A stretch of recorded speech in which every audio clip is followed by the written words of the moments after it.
നിയമാൻ മുനിസേവിതാൻ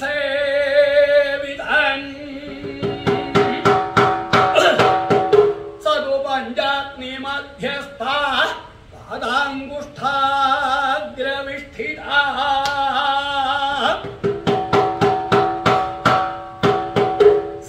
സകലാൻ നിയമൻ പരിത്യജ്യ ദേഹം സകലങ്ങളായിരിക്കുന്ന നിയമങ്ങളെയും പരിത്യജിച്ചു.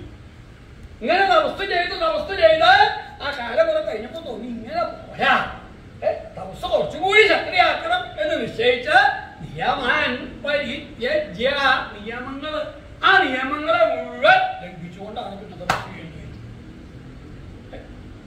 അങ്ങനെ തപസ് ചെയ്ത് കഴിഞ്ഞാൽ അത് ദോഷമല്ലേ ഉണ്ടാവുക? ഏതു കാര്യം ഗുണകരമായിട്ട് തീരണം, അല്ലെങ്കിൽ സത്ഫലം ഉണ്ടാവണം എന്നുണ്ടെങ്കിൽ എന്താ നിയമത്തിൽ കൂടെ വേണം.